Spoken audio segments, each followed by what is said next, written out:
What's up, everybody? Ben here. Today I'm going to continue working on my crashed RZR Pro R. I'm going to work on the front end, steering, and ball joints. In the crash, the front left corner took some hit, and the ball joints, upper and lower, on the front driver's side have broke. And so obviously those need to be replaced. And then a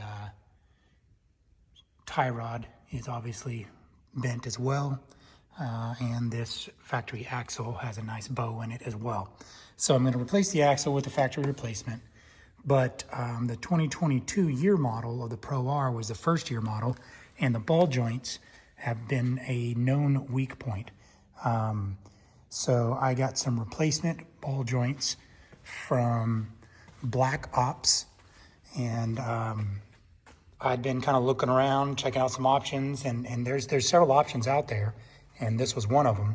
And then I was at the Sand Sports Super Show last year, and they had a booth, and they were offering a pretty good deal, and I liked their product, so I went ahead and picked up a set. Well, I had them right there. I didn't have to pay shipping or anything. I have the player's manual here to give me some info on what to do and things like that. And then also have this is just a cheap ball joint service kit from like Northern Tool or something like that. That's a pretty standard thing. As long as one of these cups fits the ring around the ball joint, that shouldn't be a big deal. Fits around that. That should be pretty straightforward. So as you can see, the passenger side in the front is factory and perfectly fine. I am going to do these updates or these upgrades on both sides. So I will go ahead and put the new ball joints on this side as well, even though they're not broken.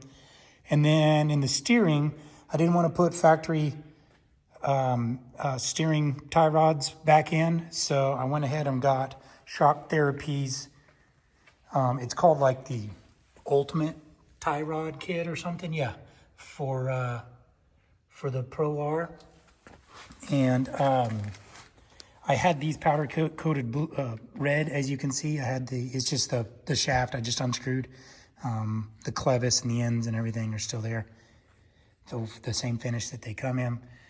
And Shock Therapy includes a step bit that is required to bore out these spindles. So that hole has to be bored. I'm not sure if it's the upper and lower or just the lower or what. And you know, I'm just now noticing for the first time, my spindle hole is kind of sloppy. I gotta make sure that thing's not damaged beyond repair. Okay, well, I'll check that out. But so Shock Therapy includes that bit, but they do not include another specialty tool that is required, and that is this, basically a thread tap. It sounds like you could do without it, but long story short, inside here, when you remove that boot and you're threading the new end of the clevis into the factory steering rack, there's some Loctite in there that needs to be removed, and the best way to do that, or the recommended way that Shock Therapy does, is with a tap, and I forget the size. It's on their video, but this thread tap is not a bottom-out thread tap. You'll notice the end, the threads on the end are tapered so that it can easily find the hole, I guess. There we go. Let's see if I can focus on that. And so not all taps are this way. There we go. There's a thing called a bottom out tap where the threads go all the way to the tip. In other words, if you're using it to clean the threads, it gets all the way to the end, because the steering rack is a closed off, like it's boxed in at the end. It's not just an open like a nut would be. So I may not be able to get the end as clean as I want to, but I will. I'll deal with that as I as I approach it. This was hard to find, and this was, oh, there's the size right there. M16 1.5 pitch. And like I said, I could find this at my local shop, but I could not find the bottom out version. So I will remind you, like I have in the past video of these other products that I did, Shock Therapy has fantastic videos on their YouTube channel for all of the products that they offer, and or at least all the products I've ever bought from them have a YouTube video. So I strongly recommend you go watch their video. It's brief, it's to the point, and it tells you all the details. And it's obviously done by a professional that knows what they're doing, and I am not. So I'm kind of using their YouTube video as my instructions here to complete this steering rack swap or steering upgrade, I guess, the ultimate tie rod kit for the Polaris RZR Pro R. So here we go. I'm going to get started, and what I think I'm going to do is I'm going to complete one side, and then I will maybe give you a little instruction on the second side after I've done one. So I'm not sure which side I'm going to start on yet.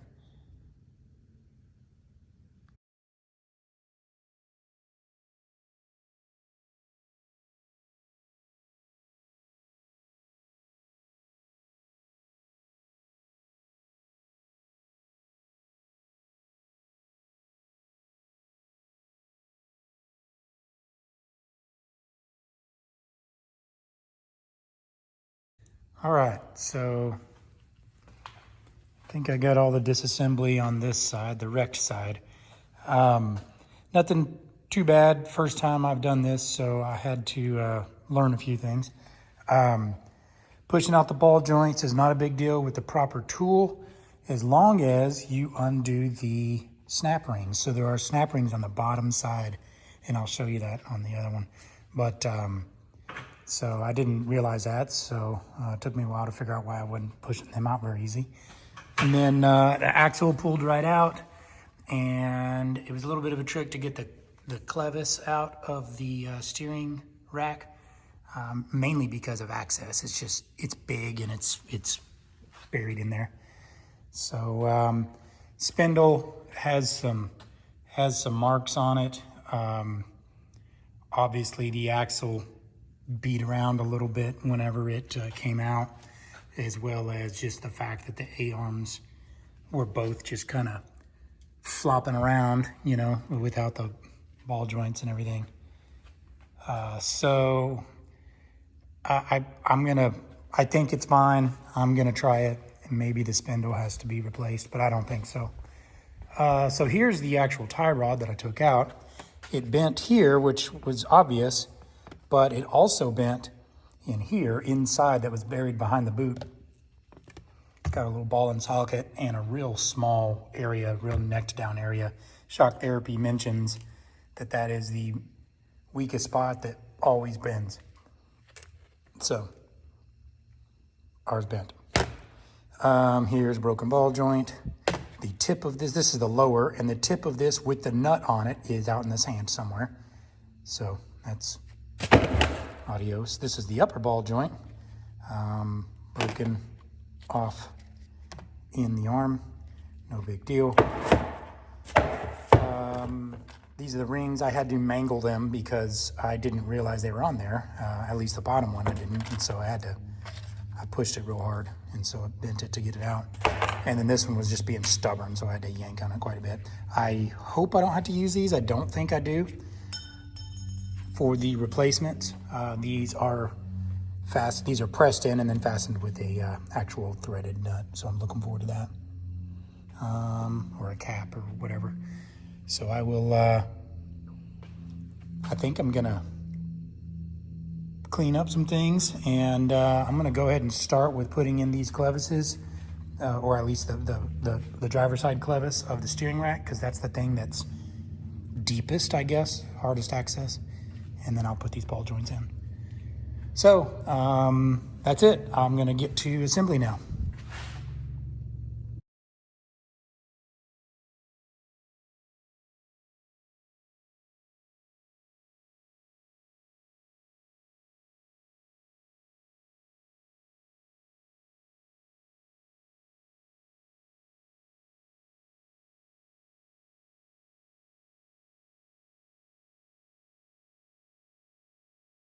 All right, so I'm gonna get started on the passenger side now.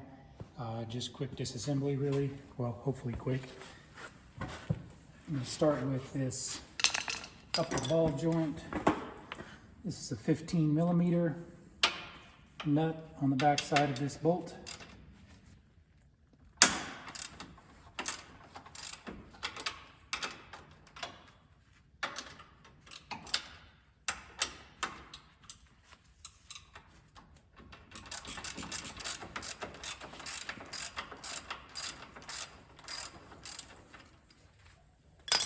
Not really enough room for me to turn the wrench on the backside where the nut is. Would have been easier, but I can't get in there.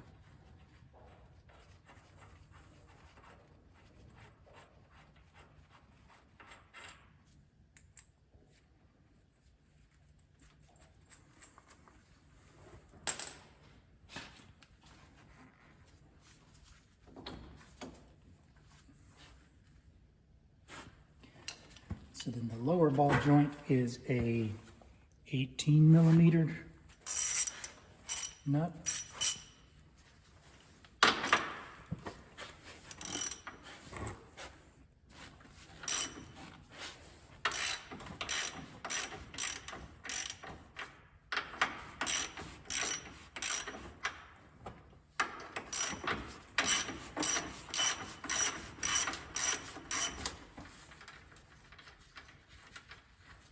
Make sure you get the washers.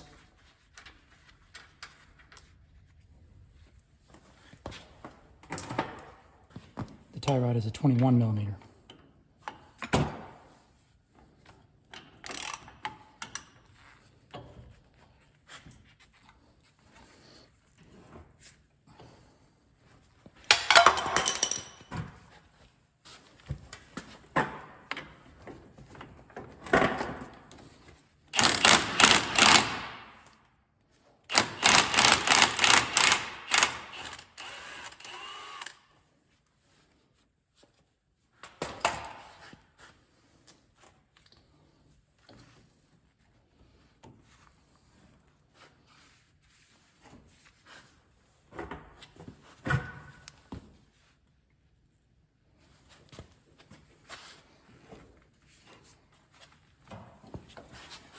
So the upper ball joint is no problem, it just slides out. But the tie rod and the lower ball joint, got to hit it with something. I'm gonna turn the wheel and then get like a malleable hammer. Okay, I like to put the nut back on there, just kind of to the end of the bolt, and then just hit it with a malleable hammer with some weight. This is a dead blow hammer, or if you got a lead or something like that. If you don't have any of these, then you can use a regular hammer with like a block of wood or something right here. But I already loosened it, but it just kind of taps out. Just like that. Same thing on the lower ball joint.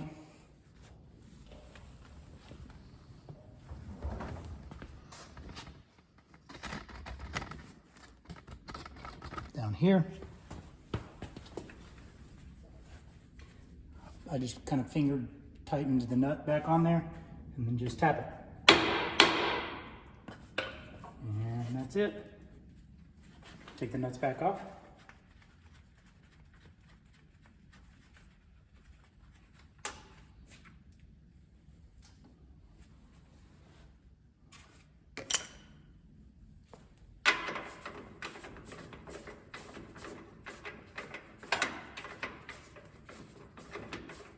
So this will probably fall now. Yeah.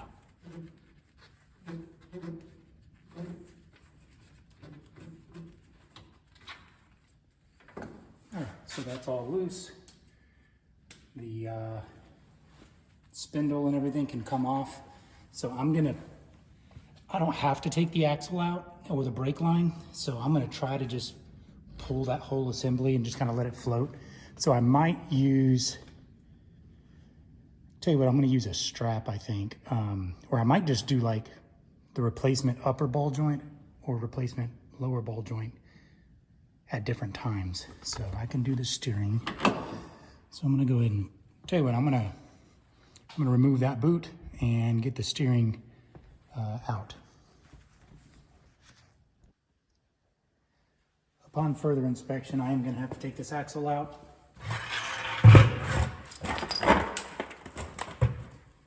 Got a 30 millimeter socket and a Milwaukee 18 volt impact.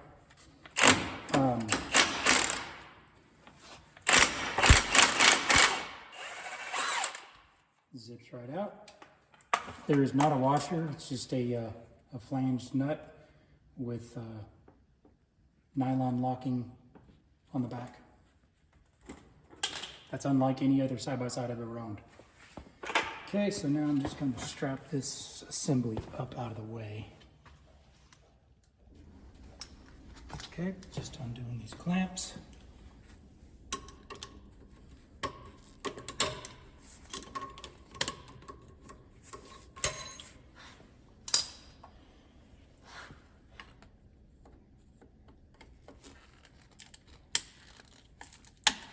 So I'm trying not to puncture the boot. I am going to reuse the boot.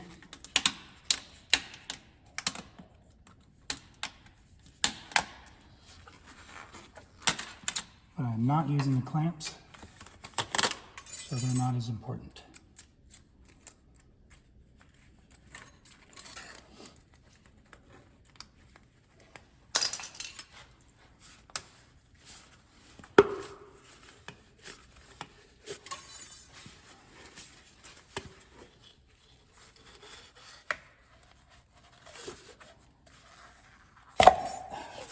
Okay,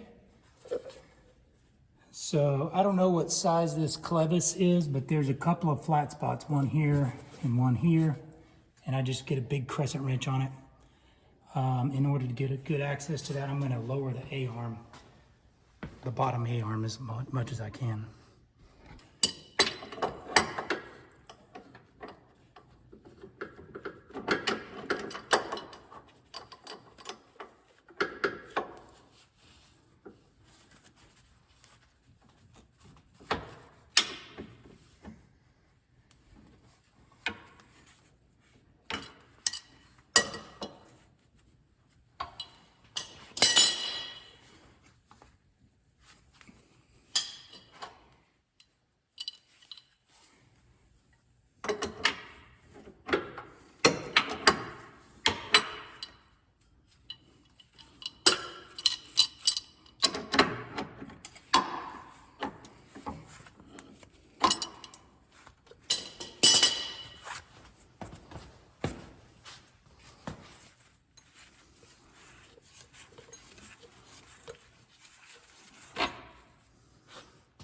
Okay, now be sure to get these snap rings out.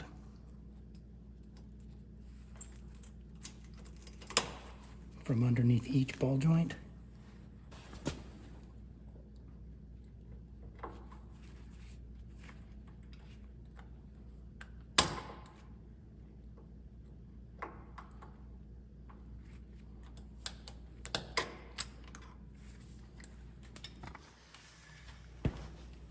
And the same thing for the lower ball joint.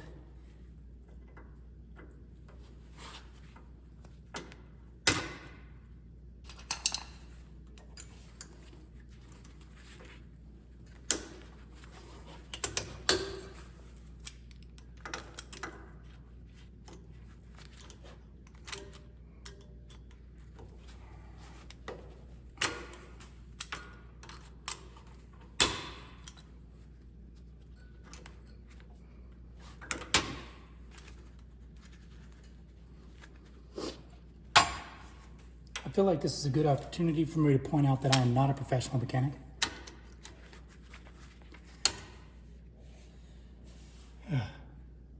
A snap ring is not supposed to come off like that, or a C-clip, or whatever the hell this is called.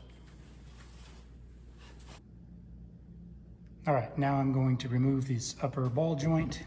In order to use this, or in order to do this, I've got this ball joint toolkit. Basically, it's a big clamp that you drive with an impact or wrench. And it comes with a variety of these sizes of rings like this, these little So I'm going to use that one. That's a cap, and then that's this clamp tool itself. All this really does is just put a whole lot of force to press the ball joint out of the arm.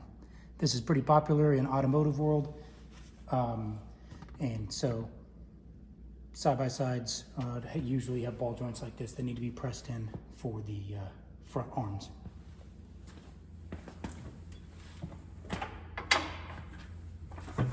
I've got a block of wood here, so the jack is holding the lower arm. The lower arm has a block of wood here on holding the upper arm. So all this is rigid, so I'm not pulling on this too hard. I don't want to put a lot of stress on that.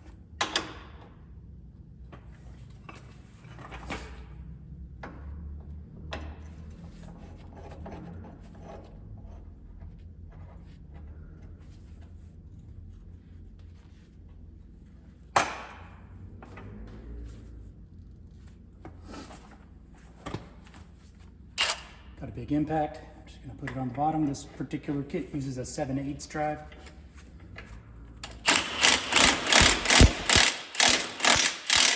You can see it's already pushing out.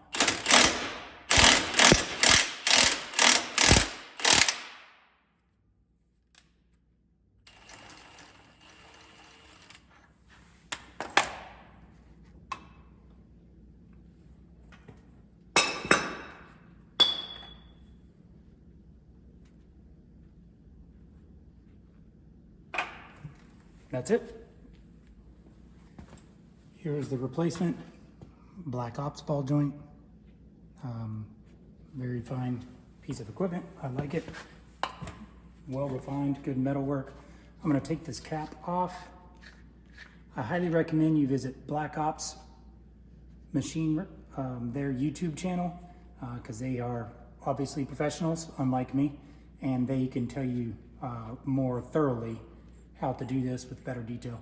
What I did on the first side is I got it started.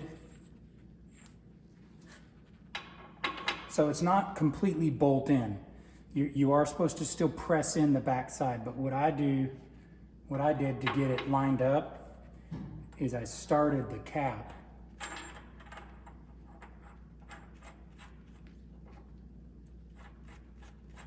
not the cap, the nut. This is the cap. This is the nut.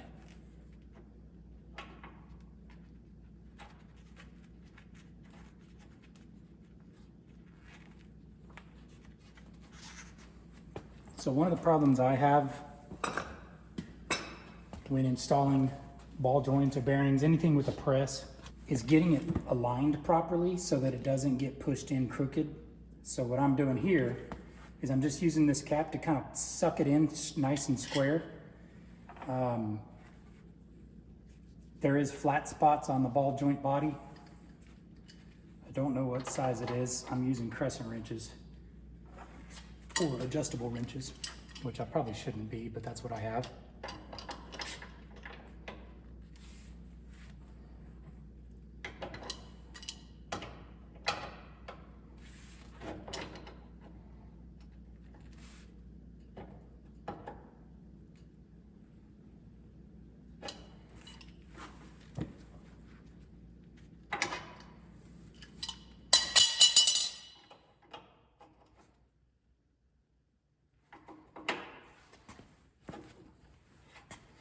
So that wasn't even a full turn. That was like a half a turn is all I could get to kind of pull it in.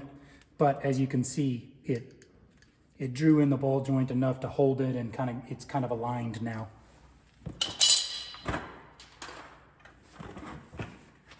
I am gonna hit it with some lube.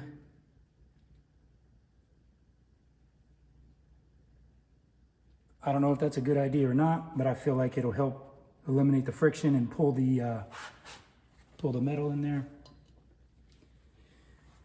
Now I'm going to try to press it in with the ball joint tool.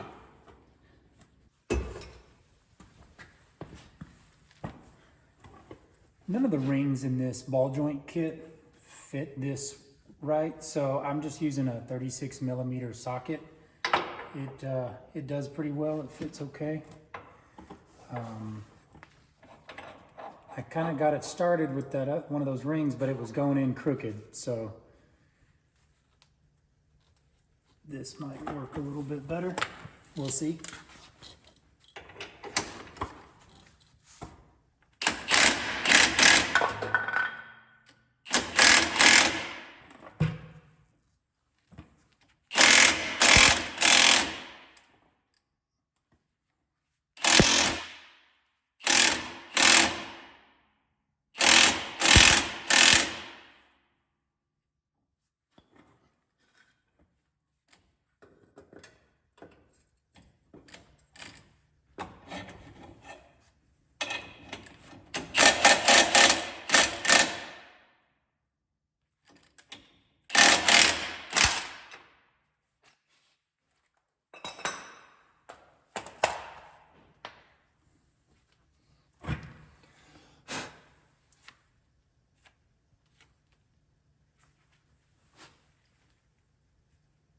Okay, well, I believe that thing is in there.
There we go. So this this nut that goes on top is aluminum, so it really kind of marks up quite a bit. I don't like that. It looks like it's aluminum with that's like got black anodizing or something on it. It's not really, I don't think it's really structural, or it's not necessarily holding the weight of the vehicle or the weight of the ball joint or anything. It's just kind of like a better substitute for that snap ring. So I like it. I think it's a better design, but that aluminum certainly does get marked up whenever you put a wrench on it. So other than that, I really like the way it goes together. Nice, nice product. And I feel like I should get it cleaned up better. And then here is this dust cap that goes on the top. I'm gonna check their website real quick to see if there's a torque value, which I don't know if I'm gonna be able to torque it anyways. I don't have a wrench, a socket that will go over that I can put on my wrench. So anyways, there it is. That's the upper ball joint. Now I'm going to press out the bottom. All right. This ring doesn't quite fit right, but it's the only one that's gonna get close, so it's probably going to mess up this lip a little bit, but I think it'll get the job done.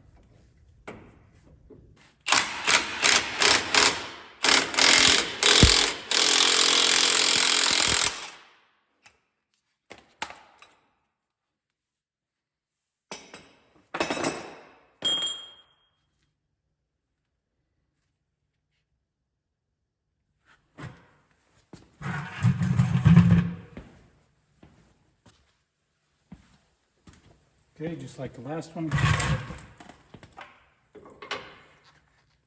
I'm going to start the nut.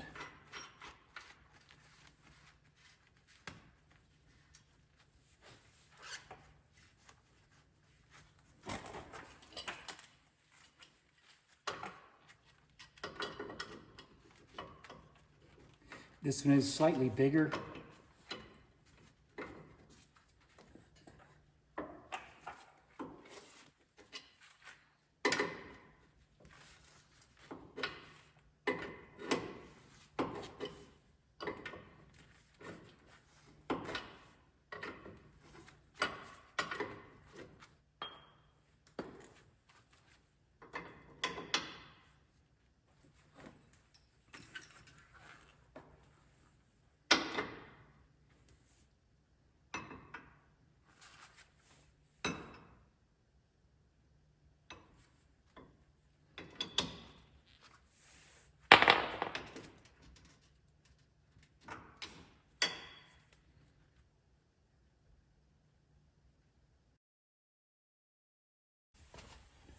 Okay, I'm gonna continue with the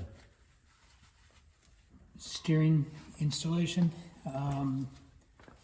This is a tap that Shock Therapy recommends. This is an M16 by 1.5 pitch.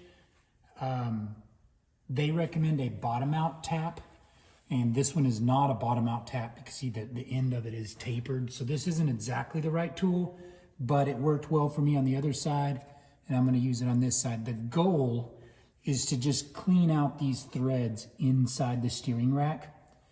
There's some red Loctite in there from the factory, and all this is doing is just cleaning those threads. Don't use a drill or anything. I just kind of start it with my fingers and then turn it with a socket.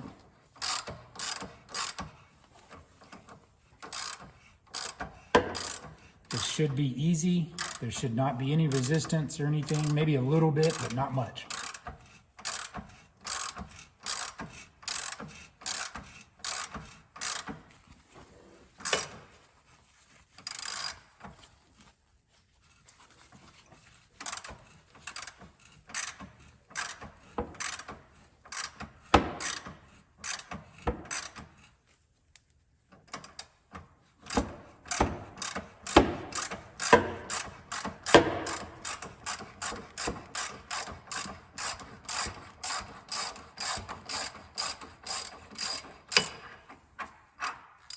So you can see what it's doing there is it's getting that junk out of the vent. So I'm going to blow it out a little bit and then go in again.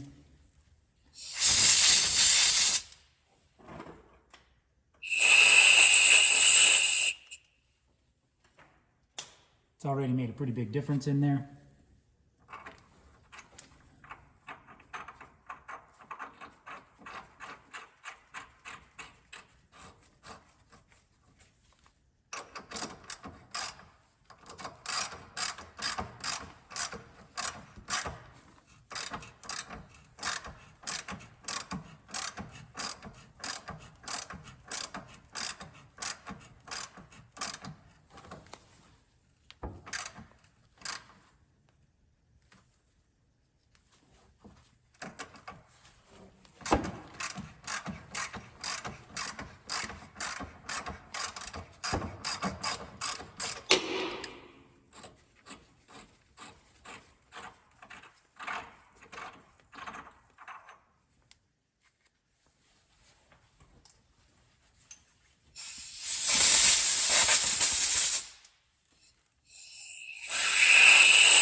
Just using a pick to get kind of the last little threads that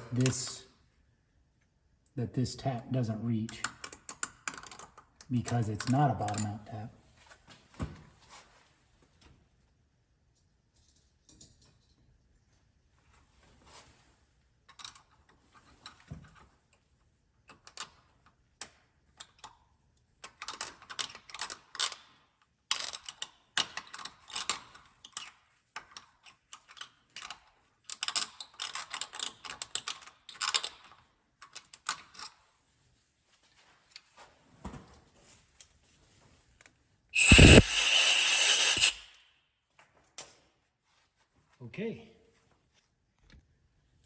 All right, next is the clevis from the shock therapy kit.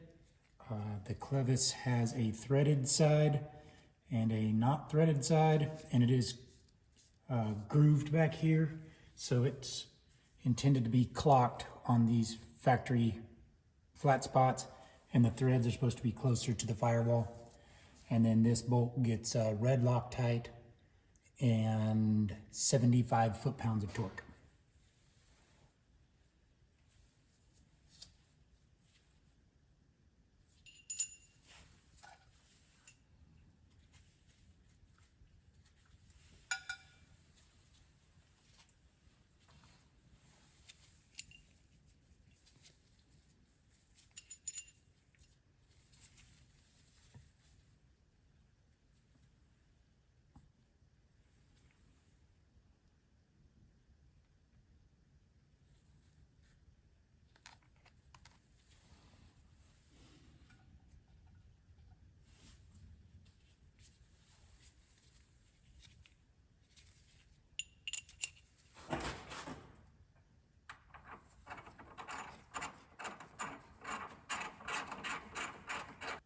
There is some grease on this steering rack from the factory that's within the boot.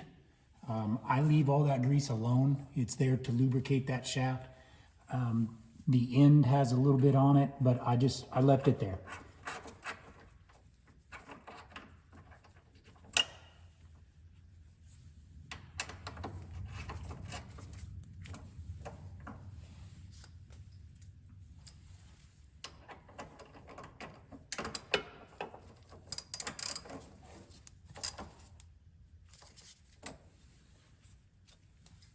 Okay, now it's time to torque to 75 foot-pounds. This is a 1/4 inch Allen head, and the factory rack has a flat spot that you can get a big wrench on the back to support it while you're torquing.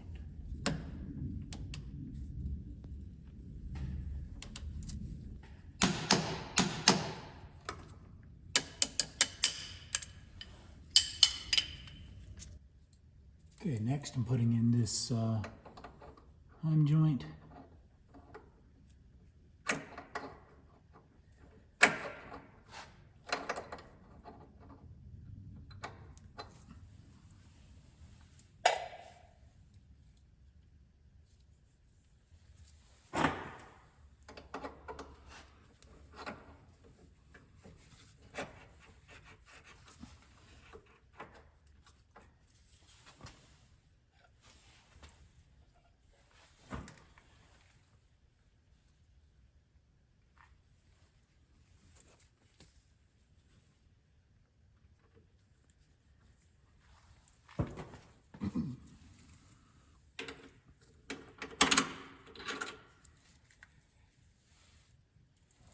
Okay, and then this bolt does get red Loctite again, or also.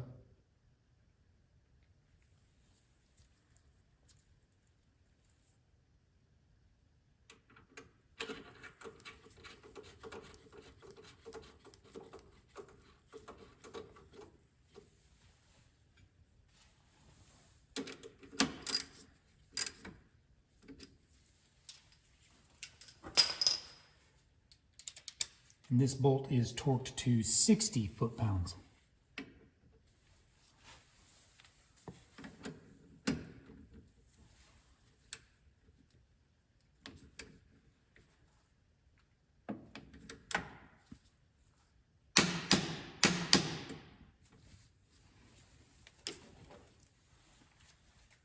Okay, ready to get that spindle in there.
Okay, got a 15mm wrench and torque wrench for, well, actually, here,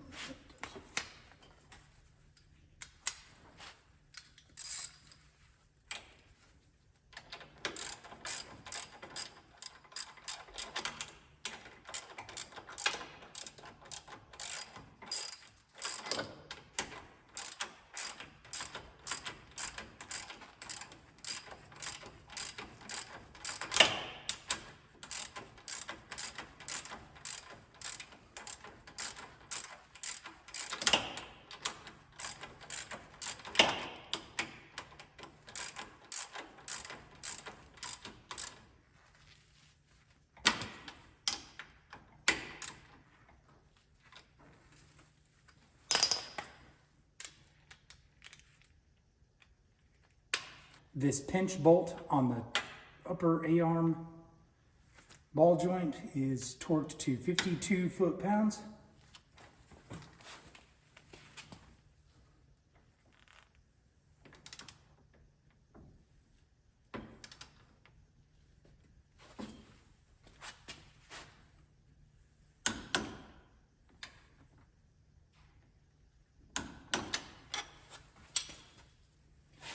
Okay, the lower ball joint nut is has a nylon fastener or nylon lock nut.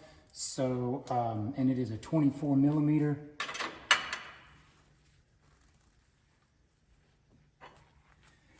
And you have to hold it in place.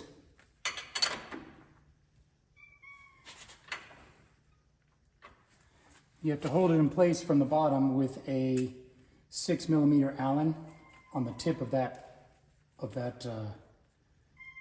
bolt. Hi Jack, what are you doing, kitty cat? Come here.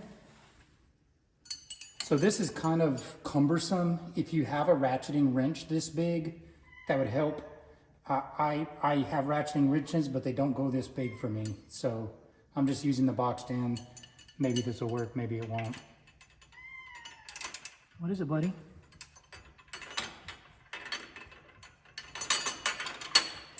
But you don't really want to let it spin because it twists up that boot and it kind of puts it in a bind.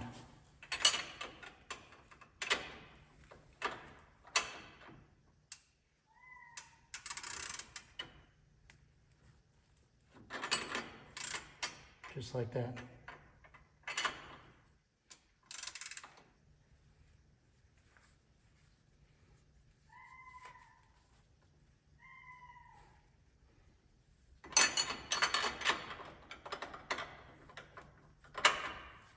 It's kind of cumbersome because it's also upside down, so I'm turning the wrench backwards. So it feels like I'm loosening, but I'm really tightening.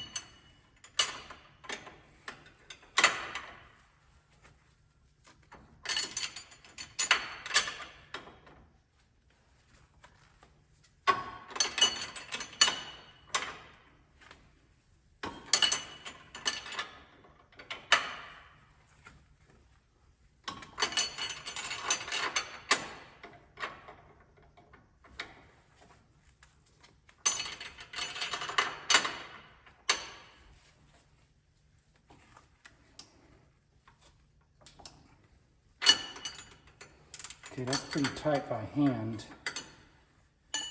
And the OEM spec is 66 foot-pounds plus a 90-degree clock.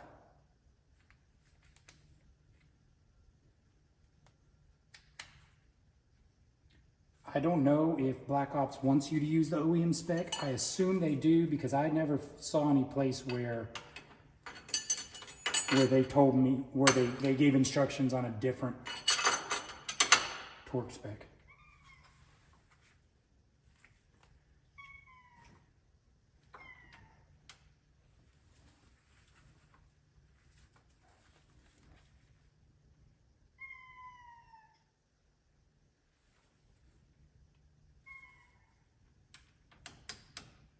Boy, this feels weird.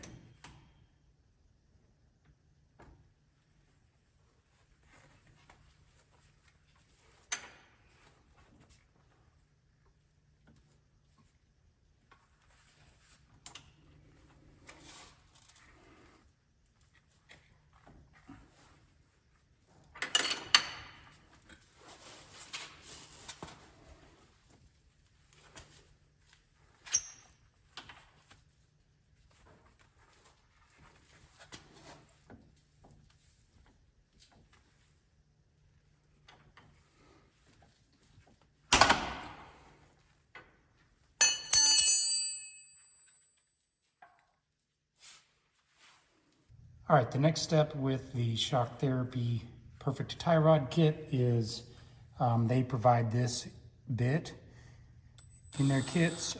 It's a step bit, obviously, that's got a few steps to it. The whole point is to bore out this. The challenge here is making sure that you are square and you're not, going down at an angle one way or the other. This is a tapered hole from the factory, and what you're doing is boring it out to a slightly bigger size, and it's going to be a straight bore all the way through. It's not going to be tapered anymore. Shock Therapy has a good explanation on their videos, their YouTube channel, of why it's that way and how to do this better. I'm just doing it by hand and eyeballing it to make sure I'm as square as I can be.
All right, now I got this piece out of the Shock Therapy kit. This is the pin. It has a bunch of these spacers. I just take it all off the way it's on there and slip it back in. No Loctite on this because this is a nylon locking nut.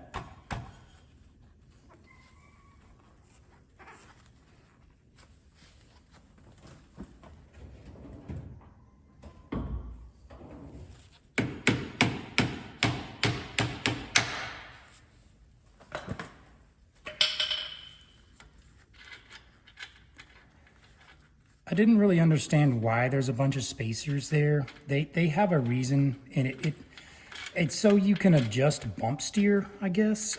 I don't understand how the geometry works, but you can put some of these spacers on top so that this joint is higher.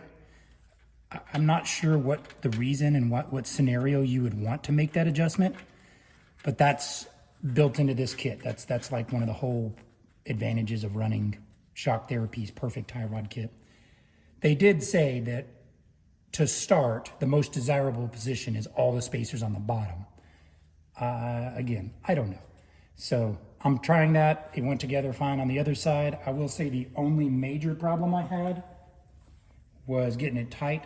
So much like the lower ball joint, that pin has it's a different size, but this is a 1/4 inch Allen on the bottom, and then you tighten that nut while holding it with this 1/4 inch. The problem I had on the other side is holding that 1/4 inch in there and not letting it strip out. Like mine kind of got wallered out over there, so I had trouble tightening it. So I'm gonna pay extra attention to make sure that this is all the way in on there, and I recommend you do as well.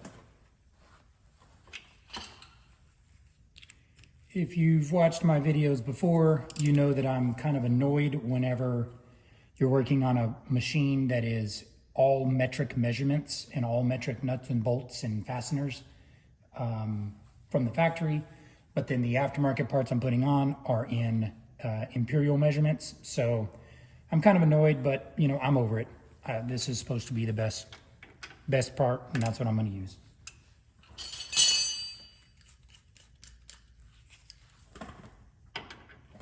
And you know, I guess I got both tool sets here, so what does it really matter? This is a 1 1/4 inch nut, which is huge, and I don't have a wrench that big. So also, if you've watched my videos before, you know that I complain a lot about the Pro R just being everything so big and heavy duty. So, you know, we're definitely not working on 4-wheelers anymore. Jack, my shop cat, agrees. Isn't that right, Jack? No? Okay. Well, he's going to go crawl in the chair. Yeah.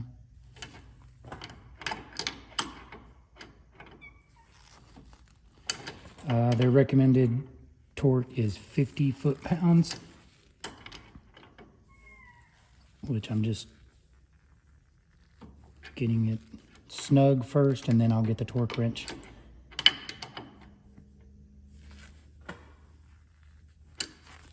So that's another thing I'll point out is it doesn't seem like I can torque properly because my torque wrench is a ratchet, like all torque wrenches I think are. So with the lower ball joint and this tie rod kit, are you really torquing properly if the torque wrench is on the tip of the pin that you're holding still and you're turning the nut with a wrench? It just doesn't seem like it would be torquing the proper value there, but I digress. I'm just here to turn wrenches. What do you think, Jack?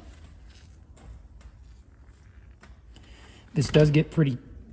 Hey, dude, stop hitting the tripod. This does get pretty difficult to turn because it is a nylon lock nut, and you have to turn it quite a bit to get all of this slack. See, all these spacers are still loose in there. And this is when I was, dude, hey, chill out, kiddo. Okay, I got a cat in my lap. No, this is how I ran into the issue when I stripped that on the other side. Here, let me just show you. What is it, kiddo? So, see, you gotta turn it several times to get it to make up all the way. And I believe I'm turning it with more than 50 foot-pounds of torque, just turning the lock nut. So, I'll put a torque wrench on it when I'm done, but this is what I've got for now. I just feel like it's all so big that it's already turning more. Hey, come on, dude. Here, let me put you in a chair. I can't work with you in my lap.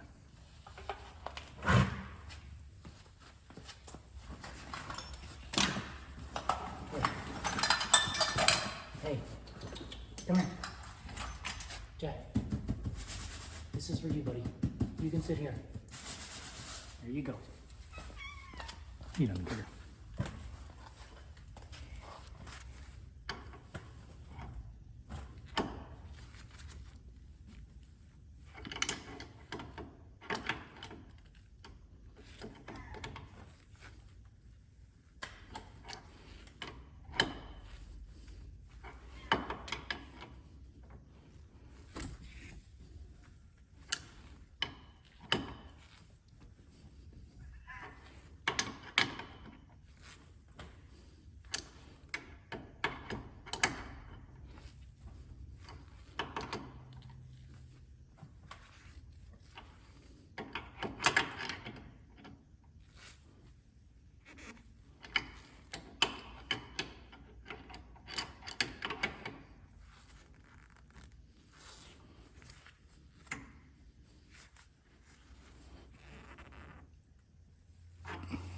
Okay.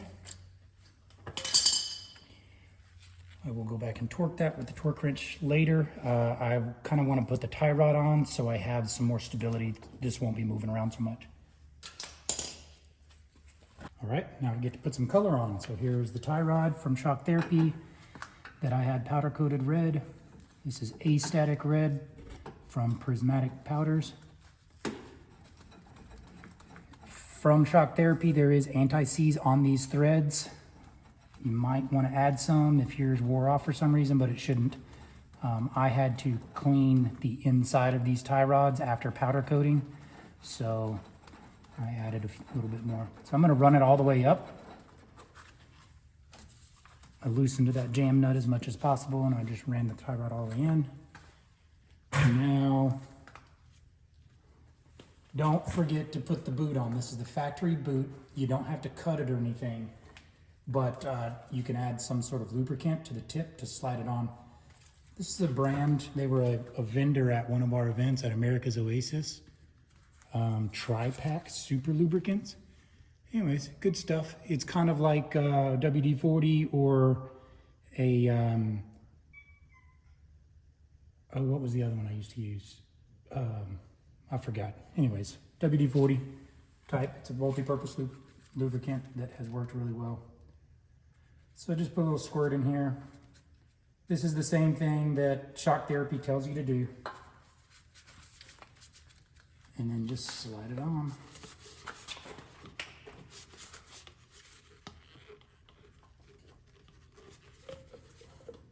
Maybe.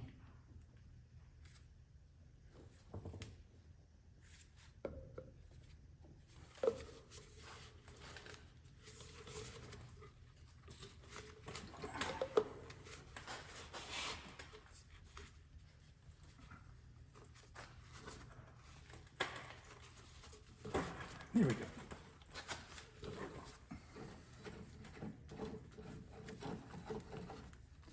So we don't slide it all the way up yet because you're going to have to reach that adjuster jam nut.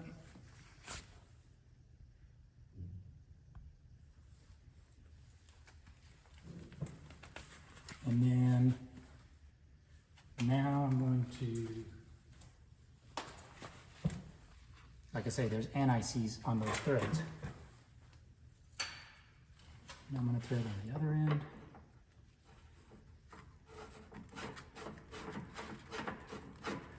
So this is a tie rod with adjustment. So that side is like left-hand threads. This side is right-hand threads.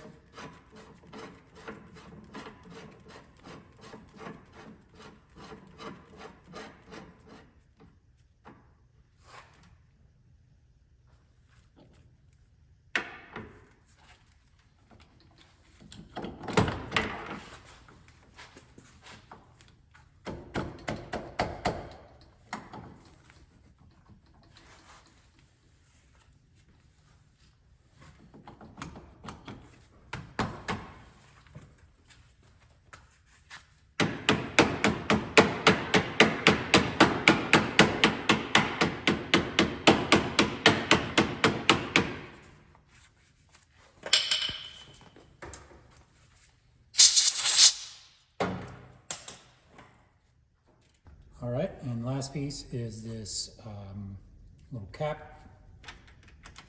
Goes in there, and then this is a 8mm 12 point that takes red Loctite. And torqued to 22 foot-pounds.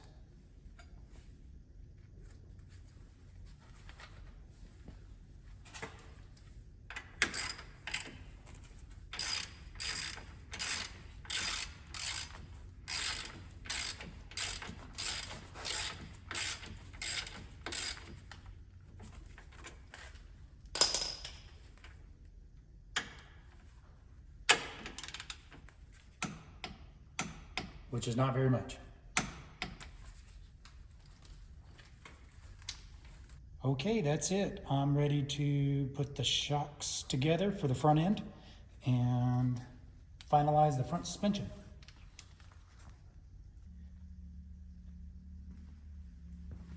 I'm going to install these springs back on the front shocks.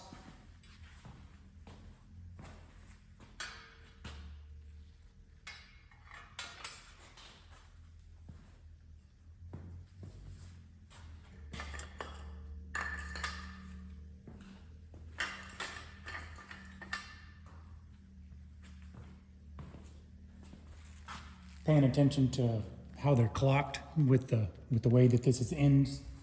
So this spring stops right there. So I'm gonna clock this one opposite of it.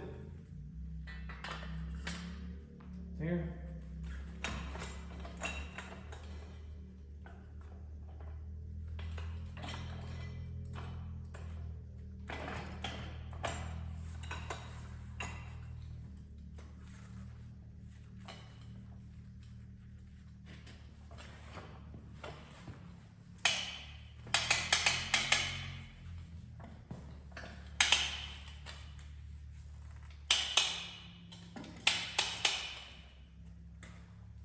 So like a year ago, I did a video on these front shock forks that are from Shock Therapy, as well as these split retainer rings. You might look back on my channel, check those out. It's a good product, and I just like shiny billet aluminum things. So.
All right, so now I'm gonna put the shock in. I'll show you, I already did this one on the front driver's side.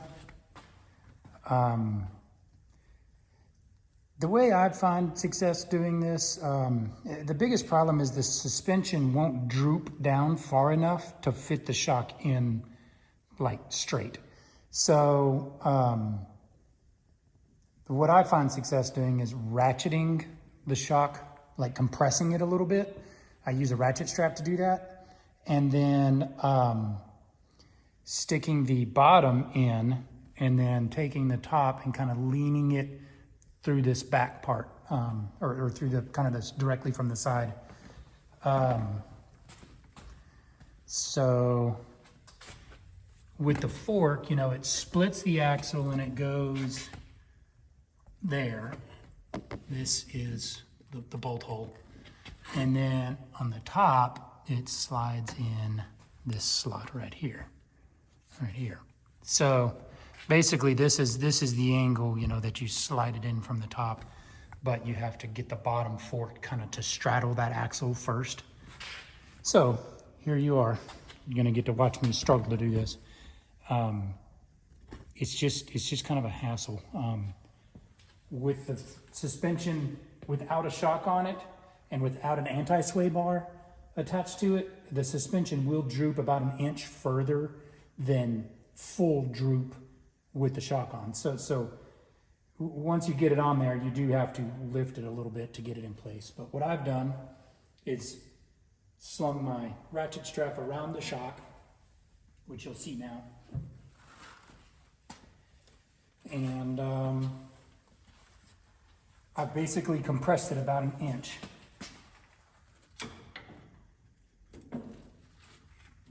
And it's still gonna have a problem to get on.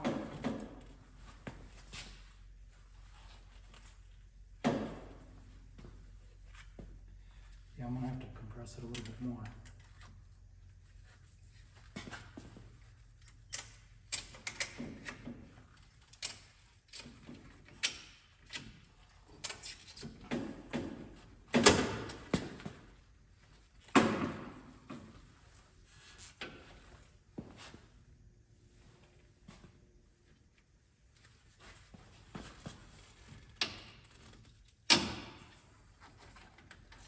Dang it.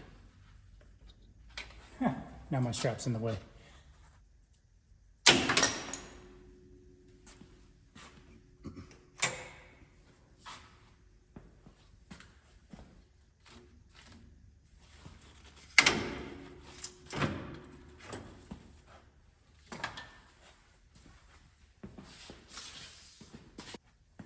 All right, and so I like to put the bottom bolt in first.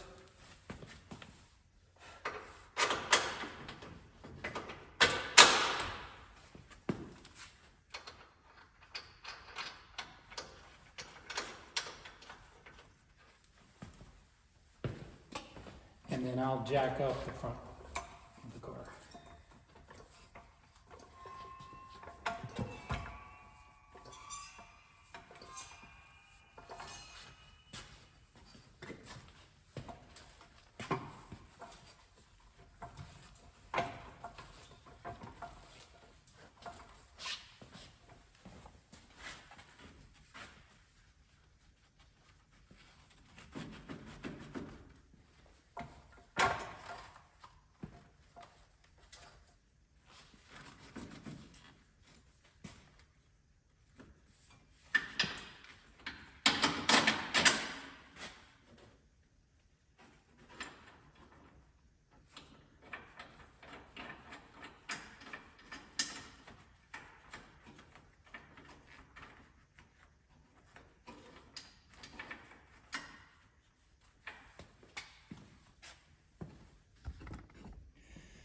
All right, so don't forget your electrical connections.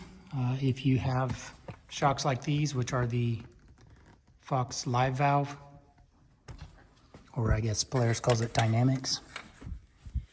So you have two connectors here and here. I've done this on my rear shocks. I didn't do it on video.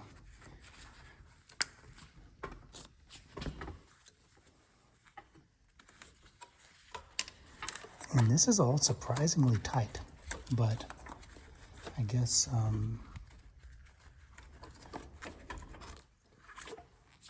you know, Polaris has to make do with the space that they have. And you really can't see any of that because the fender kind of ducks down quite a bit over it. This is even harder to do if you have the bodywork on. All right, and now the torque.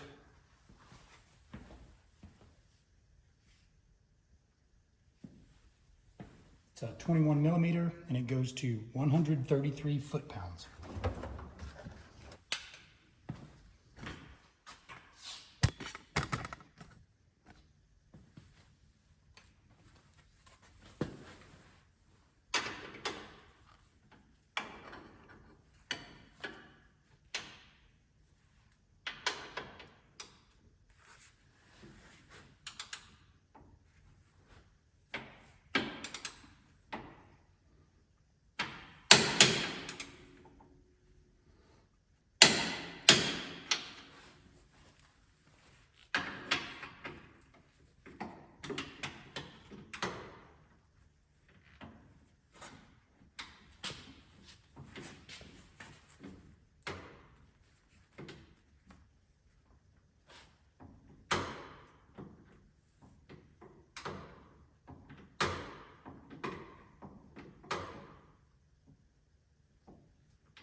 Oh, goodness.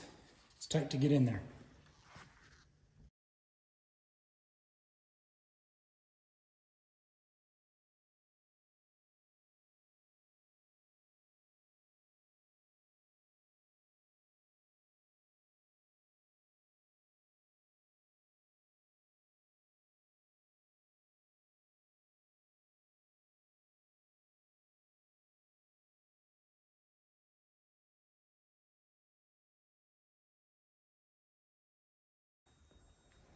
Okay, well, for the first time in like 7 or 8 months, I'm happy that this car is standing on its own 4 feet. The alignment is a complete disaster, as I expected. I need to roll it around a little bit more. The shocks are probably still pretty stiff, and it's still pretty high in the front, so I got to just let it squat a little bit. And I turned it on to put it in, to make sure that the shocks get the comfort mode or whatever, get the not stiff setting. So I'll mess with it a little bit more, but this is the end of this video. Like and subscribe if you'd like to see more progress on this vehicle. Next, I'm going to roll it out, align it, do some adjustments, just at least get a ballpark, and then I'm gonna get it washed up. I'm happy to get it outside and blow it out and then spray it off, stuff like that. And then I'm gonna start putting on body parts and all the little pieces that I have stashed away. Also, we've got a lot of other projects. We're always working on stuff here at the shop. This is the off-road stuff in Oklahoma. I have a whole nother series of on-road vehicles that I do in Texas. So I've got some parts, as you see, sitting there waiting on this YFZ 450 for me to get to it. But this is it for the front end reassembly of the crashed Polaris Pro R 2-seater. And stay tuned to see the next step. Thanks for watching. Like and subscribe.